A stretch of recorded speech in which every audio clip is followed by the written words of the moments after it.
I'm your host, Woodroe Thompson. I'd like to express our gratitude to those viewers who have been with us for the past 3 years. We'd like to also welcome our new viewers who are viewing with us tonight. Let's Talk has been on hiatus for some time, but we're now back on Sundays, every Sunday at 7 p.m. on the social media platform. We're on Facebook Live, we're on YouTube, and also on our website. You can find us, letstalkca.org. Previously, we could be seen in Yes TV, but with the impact of COVID-19, just like everyone else, we're now using the social media platform.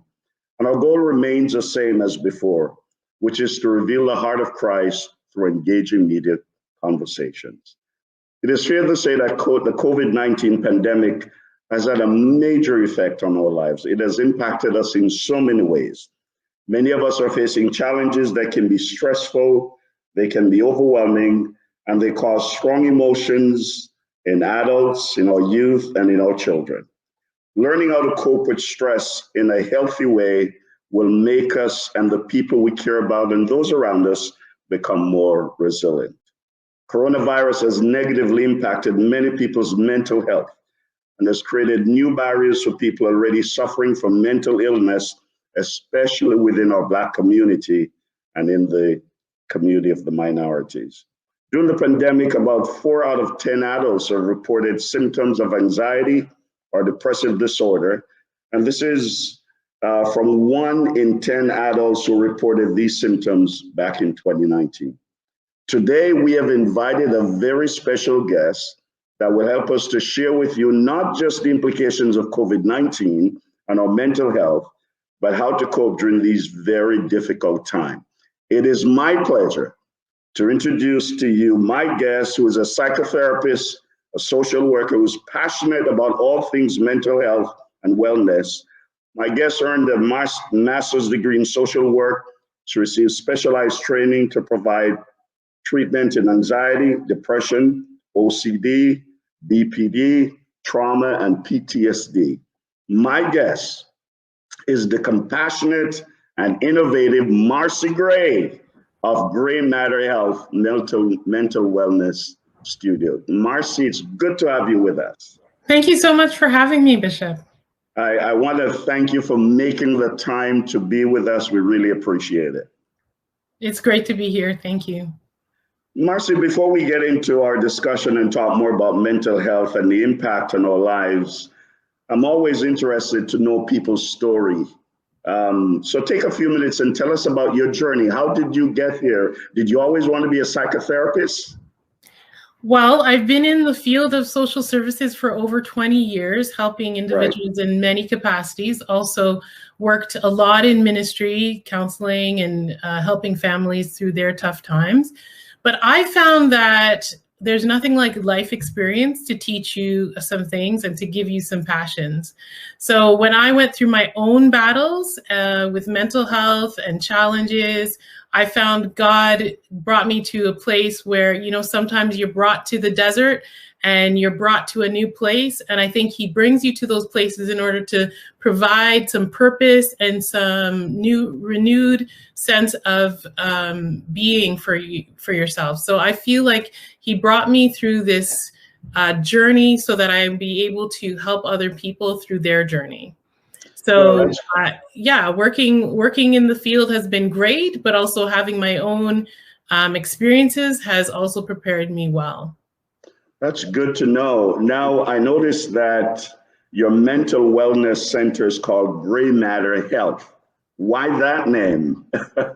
I'm just curious. So Gray Matter is because my last name is Gray, Gray. Right. And so Gray Matter is also the brain. So I figured that. Exactly. So there we go. It's brain health, it's mental health, and my focus is brain and mental health. That is great. That is such a good tie-in. Now, you're familiar with so many terms. I hear them all the time. I hear terms like mental health, mental wellness, mental illness, and sometimes I have a difficult time telling the difference. What's the difference?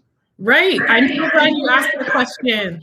So mental health is a state of well-being, right? So there's a spectrum of mental health. You can have good mental health, you can have bad mental health. It's on a spectrum of well-being. Mental illness is when your mental health goes wrong. So when you have poor mental health, then you have mental illness. And often when you have a mental illness, you have an actual diagnosis. At times, people go and they get a diagnosis, and then they are treated for a mental illness. There's many, however, as we know, that suffer in silence and they're mentally ill or unwell, and they're on that end of the spectrum in which they're not doing well. However, we all have mental health. We all have a state of health. We all have a state of well-being. And so we're always striving to have optimal mental health. Myself as an example, I may think that I'm mentally well, but there may be something happening with me and I'm not cognizant of what's happening. How can I tell if there's something wrong with me mentally?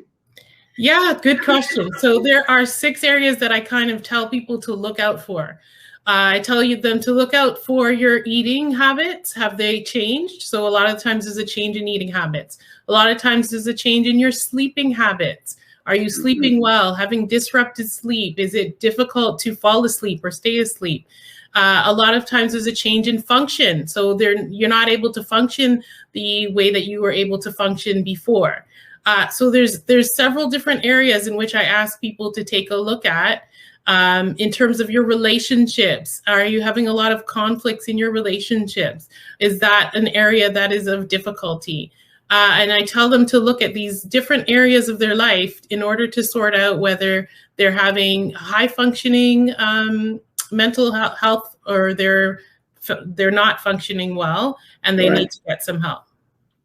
Man, so that means I need to come see you ASAP because those, I'm just kidding. Now, COVID-19, since last March, it has impacted our lives.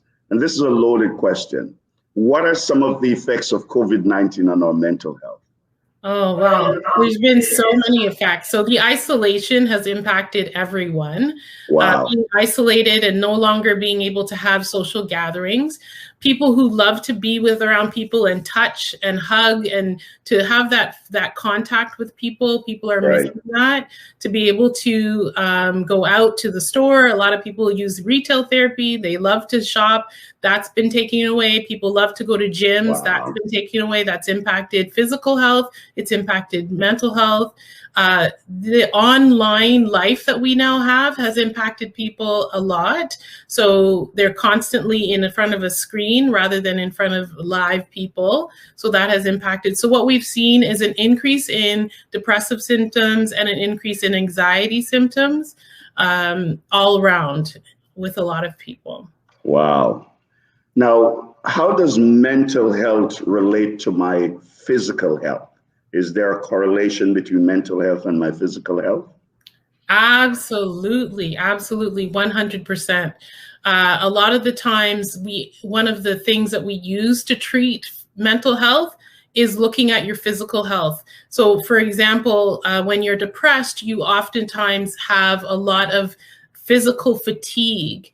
And so one of the strategies in treatment is to actually activate, we call behavioral activation, by working on your physical health, working on physical fitness, energy. Exercise improves mood. And so we want to actually activate some of the physical well-being of someone in order to help their mental well-being. There's such a tie and correlation. You know, when you've gotten even a physical health diagnosis, it impacts your mental well-being, right? So you could be told that you have, a life-threatening disease, and then suddenly you start to feel depressed or you start to feel over anxious about things. So your physical health has a direct impact on your mental health and vice versa. Wow. So you have explained for us the difference between mental health, mental illness. Is mental illness hereditary? That's a good question as well. So it's not that it's hereditary, but there are biological factors and genetic factors. Wow. There's also sociological factors. So if you grew up with a parent who was depressed, for example, you may learn about how they have behaved, and that may impact your behavior, right? So it's behavioral. Yeah, there's also Wow. behavioral. Yeah, so you can be taught, for example, a parent who is overly anxious all the time tends to teach their children inadvertently how to kind of be anxious all the time. So there's also all these research and all of the studies that show that there is some biological factors, there is a lot of sociological factors. So there's several different factors. There's impacts on events that have happened in your life. There's your personality, your temperament. There's a lot of different things that go into what causes mental illness.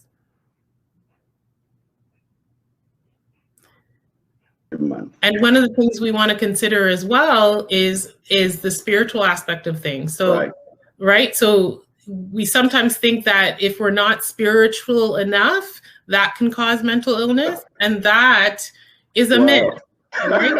That is you need to say that loud, and you need to say that again for some of the Christians that are watching. Yes, absolutely. You cannot say that it is because of sin or because of not being saved enough that you've got a mental illness and you're mentally unwell. Any kind of, we consider mental illness just like physical illnesses as disease, as something in the body that is not doing well.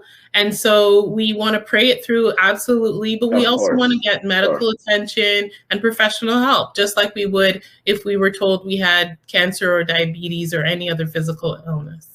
And I'm glad you mentioned that, because in the Christian community, we sometimes fail to realize that there are times that you do need to see a professional. And I think professionals are gifts that God has given to us, that yes, we do pray, but there's a time that we need to consult, one of the professionals. Now, we just celebrated Black History Month. And one of the things I'm looking at is the mental health disparities among Blacks, or people of color, or brown people, however we differentiate that. So how does that work with, when you think about ethnicity? The information that I read recently is that the black population is impacted more than any other group. Is that true? So it depends on who you speak to and what studies you find. Right. In some studies, you'll find there's a greater impact because of the impact of socioeconomic status, because of the impact of stress, because of the impact of racism, discrimination, et cetera, et cetera.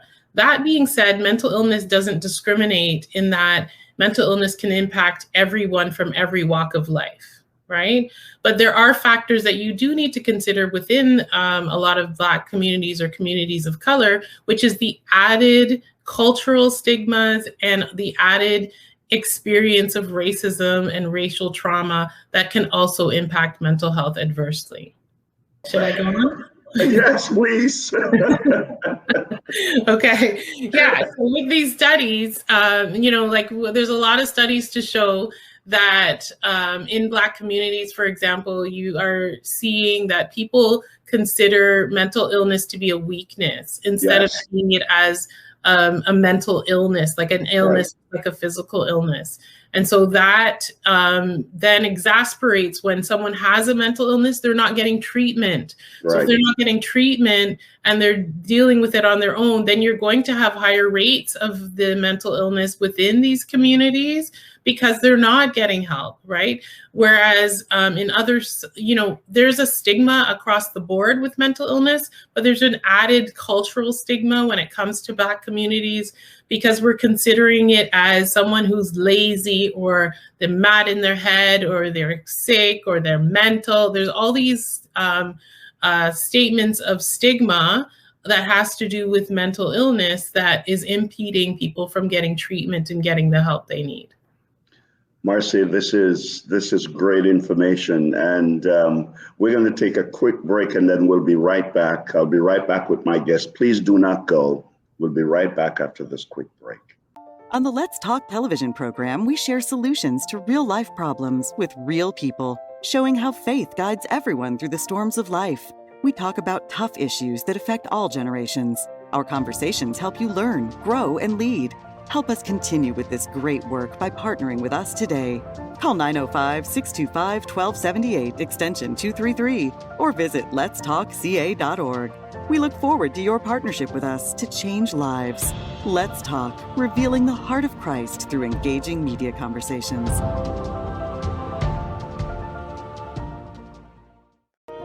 Sometimes you walk through life alone, wondering if anyone understands what you are going through, hoping someone will listen and offer a word to make your day. The Church of God of Prophecy offers unconditional love and support, regardless of what you are going through. Visit cogop.ca for a location near you. The Church of God of Prophecy, developing authentic disciples of Christ. Welcome back to Let's Talk. I'm glad you've joined us. We're having an interesting conversation with Marci Gray, who is a psychotherapist, sharing with us some really important information about mental health, especially within this time of COVID, and especially within the Black community. Now, before we went to break, Marci, we're talking about the fact that mental illness is a stigma within the Black community. Maybe I have a family member who have recognized some of the signs you mentioned before. But when I approach my family member, they deny it. They want nothing to do with it. They get upset at me. They tell me I'm fine. They tell me they're fine. And there's nothing. I feel helpless. Is there anything I can do? Absolutely. The thing is, it's difficult because if they don't acknowledge the mental illness, then it's hard for you to push. You can't push them to do something that they don't want to do. However, it is important that you continue to lend some love, support to them. Right. And also that you're not accusing them of something or diagnosing them with something and saying, I think you have this. But instead, you're having conversations that, you know what, this is what I'm noticing.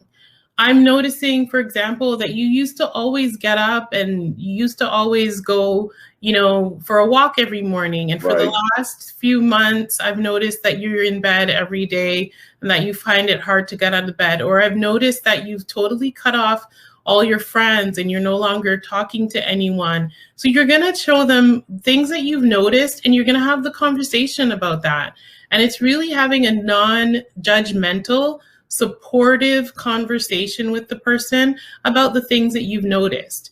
Not saying, I think you have depression, or I think maybe you're schizophrenic, or maybe, you have bipolar. You're not trying to diagnose them. No. You are just trying to have a friendly and supportive conversation with them about what you've been noticing. Right. Now, I know you mentioned this before, but as a pastor, as a minister, I have to go back there. How should the church and Christians respond to mental health, and how much does faith impact my mental health? Yes, so very, very important that faith has a positive impact on mental health and wellness. When we see the rates of suicide, for example, in the general community, they tend to be lower in the faith community because of the belief in God, because of the belief in the fact that God has a purpose for your life, and because of even the fear of going to hell, for example.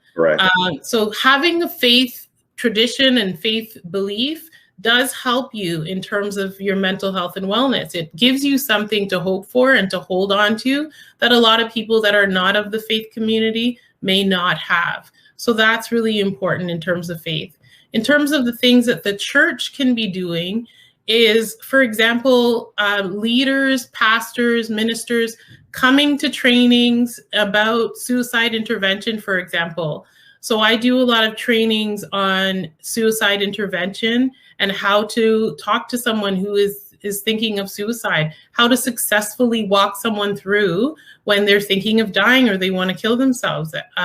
Really having those tough conversations and how to do that intervention well. And so having leaders and pastors really come to some of the mental health trainings is really important so that they are feeling a little bit more equipped, because a lot of studies show that people like to go to their minister, their clergy, when they're having troubles with their family or their mental health challenges personally, or someone in their family seems to be having a mental health difficulty. So equipping leaders is an excellent idea. And if you're ever looking for someone to help equip your leaders, I am definitely here as well. I do a lot of training and development for secular organizations, so I would love to do that as well with the leaders of Church of God of Prophecy. But another thing is, in general, just with families, referring people to a good Christian counselor, right. referring people to great supports that are within the community, really, really, really important. Being able as a family to openly talk about some things. So a lot of times with the families, we don't talk about things. We pretend everything's okay. We don't have these conversations. So being right. able to talk to your family is so very important, and not pushing these things under the rug, but having really open conversations about these things. Well, the times that we're living in, we're going to take you up on that and that recommendation for sure. Tomorrow will be International Women's Day. Is there a mental health gender gap? Well, that is a tricky question. So when you say gender gap, do you mean, is there a difference in genders when it comes to mental health and mental illness? I'm wondering if it impacts women greater than it does men. So some depends on the different illness. So some illnesses may be predominantly females get impacted by, right. and some males. So for example, like depression, you may see more females come forward in regards to depression, but then you may see more males struggling with addictions. And a lot right. of times they may be struggling with addictions because they have depression and it's not being treated, or it's not being noticed. So there is a difference. And so with women tend to be a little bit more in tune with their emotions, and they're okay with expressing emotions a little bit more than men. And so men find it difficult sometimes when they're dealing with mental illness to even share that with someone. When they're feeling sad, when they're feeling down, it's sometimes difficult to open up to people. And so they're suffering in silence at a greater rate. But we know Jesus wept. So it's okay to weep, and it's okay to admit that you are sad or you're down as a man. And so I encourage men to also reach out to their family, friends, but also to a professional, their clergy, and a professional like a Christian counselor who can also help them throughout these tough times. And women who tend to want to be super women, especially the Black women, like to be super women, know that they like to work hard and all of that. But if you're struggling, it is so important as a woman to also to reach out for help. I created an empowerment planner. So it's a mental health and wellness planner that is helpful for both women and men to help them on the journey of mental wellness. So if you know that you're not doing so well, maybe you are the things that I mentioned in terms of sleeping or eating or your functioning or your thoughts, what your thoughts are, or your emotions are all over the place or down, or your relationships, you can see there's a tension. You want to start using tools like this to help you through your everyday to work on your mental wellness. It doesn't mean that you have trouble with your mental health. If you just want to work on yourself and just work on self-improvement, work on self-care, work on just general wellness, because there's it talks about charting your food, for example, your nutrition, your water intake, your making sure that you're getting enough sleep and all of those things. So it works on yourself both physically and mentally for your just a daily strategy of self-care and wellness. What if I'm already living with an anxiety disorder? Yeah, if you are living with an anxiety disorder, I'm going to tell you about a little thing about the planner, and that's unique about it, is that it charts it allows you to track anxiety levels, and it allows you to track your mood. And why that's important is so that you can see over time whether things are getting better, getting worse, and whether you need to actually look for professional support. And also, you can also track, when you're tracking your anxiety levels, also see what the source is. So when you've had a day with high anxiety, looking at what the source of that is, and also the empowerment pages that are worksheets in there helps you to actually challenge different areas of anxiety in your life. So very good. It's a very good tool for helping those who are suffering with anxiety disorder, or if they're just anxious in general. Okay. Any final thoughts to our viewers who may be struggling with mental health issues? Take it from me that you can definitely recover. There is recovery. There's sometimes when you're struggling with your mental health, you're feeling like there's no end. You're feeling like it's hopeless.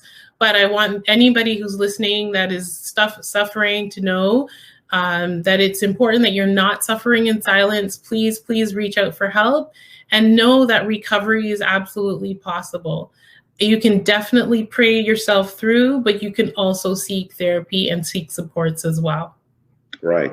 Well, Marci, it has been a pleasure and a privilege to have you here with us in Let's Talk. Now, you mentioned several resources. How can our viewers reach out to you? How can they find you? You have some really wonderful things that would be beneficial to our viewers. How do we get a hold of you? You can get a hold of me on social media. So I am on Facebook, I am on Instagram, and I am on Twitter. You can reach me at Gray Matter Health, Gray Matter, MATTERHEALTH. So Gray Matter Health on all the Instagram, all the platforms, social media platforms, as well as graymatterhealth.com, the website. You could always reach me there. And to get the Empowerment Planner, it is available on the website, graymatterhealth.com. Well, Marci Gray, it was a pleasure to have you. I look forward to speaking to you again. I look forward to taking you up on the recommendation of having our pastors and ministers trained so that we can help folks who are not only wrestling with mental health, but also suicide prevention as well. Thank you for your time. We really appreciate it. Thank you for having me, Bishop. I'm so glad to be here. God bless you. Thank you. Good to have you. Thank you. Well, I'd like to thank you for joining us tonight. This is, as I mentioned at the top of the program, this is Let's Talk Revamped, and we're now on social media, the social platform. You can find us at letstalkca.org on our website. You can find us on Facebook. You can find us on YouTube. You can even find us on our national website, cogop.ca, and it's been a privilege. Look, very quickly before we close, we would like to thank you for being with us today. We hope that you've heard and learned something that will be helpful during these difficult times, and that it will keep you mentally healthy. We would love to hear from you. Please, we'd love to hear from you. Check out our Facebook, check out YouTube, go to the website, letstalkca.org, and please let us know some of the topics you'd like for us to look at. If you know someone that has written a book, someone who'd like to share, please let us know. Please communicate with us. Please pray for us. Pray for this program. Final thoughts. I'm a Christian, and so as Marci Gray mentioned, I believe that prayer works.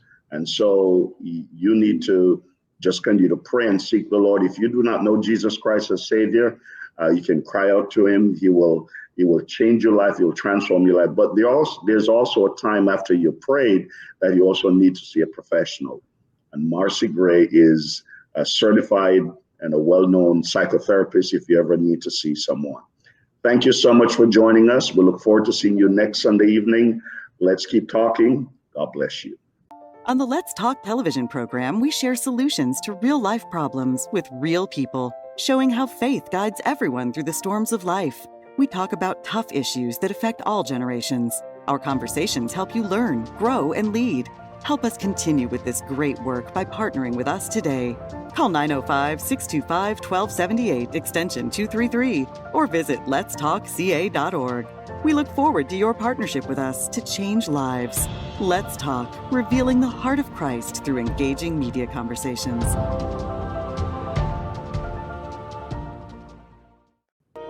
Sometimes you walk through life alone, wondering if anyone understands what you are going through, hoping someone will listen and offer a word to make your day. The Church of God of Prophecy offers unconditional love and support regardless of what you are going through. Visit cogop.ca for a location near you. The Church of God of Prophecy, developing authentic disciples of Christ.